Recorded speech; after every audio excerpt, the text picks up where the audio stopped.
এই যুগে কি বলে? মৌলবাদী বলে, জঙ্গিবাদী বলে, উগ্রবাদী বলে, টেরোরিস্ট বলে, নিষিদ্ধ বলে। যেই গালি দিলে, যেই যুগের লোককে সহজে বোঝানো যায়, মানুষের ইমোশন নিয়ে খেলা যায়, লোকদেরকে ইমোশনাল ব্ল্যাকমেইল করা যায়, সেই যুগে সেই গালি দেয়। উদ্দেশ্য একই থাকে, লক্ষ্য একই থাকে, আল্লাহর পথ থেকে মানুষকে সরাবে। সব নবীর মিশন তো এক, ভীষণ তো এক, পথ তো এক, লক্ষ্য তো এক, গন্তব্য তো এক, মঞ্জিলে মাকসুদ তো এক। আদম থেকে শুরু করে নবী মুহাম্মদ সাল্লাল্লাহু ওয়াসাল্লামু আলাইহিম আজমাইন, সবার উদ্দেশ্য লা ইলাহা ইল্লাল্লাহ, সবার উদ্দেশ্য আল্লাহকে পেয়ে যাওয়া। এখন নবীর তরিকায় মেহনত করেন, কিন্তু উদ্দেশ্য পাল্টে না, উদ্দেশ্য একই থাকে। এই যুগে আলেমরা মেহনত করে, দায়ীরা মেহনত করে, মুজাহিদরা মেহনত করে, হকপন্থী পীররা মেহনত করে। যারাই মেহনত করে, আমাকে বলেন তো উদ্দেশ্য এক থাকে না ভিন্ন থাকে? সবার উদ্দেশ্য কি এটা না জমিনে আল্লাহর বরত্ব বাস্তবায়ন করা?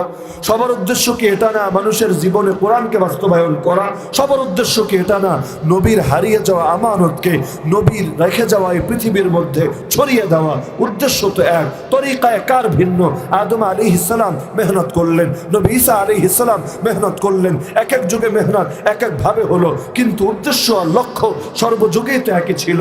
যার কারণে এই যুগে এসেও উদ্দেশ্য তো আর পাল্টাবে না, লক্ষ্য তো আর পাল্টাবে না। তো নবীদের সঙ্গে যে আচরণ করা হয়েছিল, এই যুগেও নবীর ওয়ারিসদের সাথে, খলিফাদের সাথে, আশেকদের সাথে আচরণ তো ভিন্ন হবে না।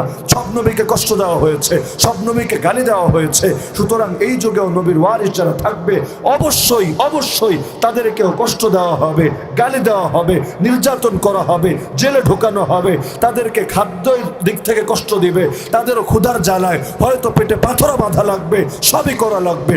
কারণ একই পথের পথিক তারা, একই লক্ষ্যের যাত্রী তারা।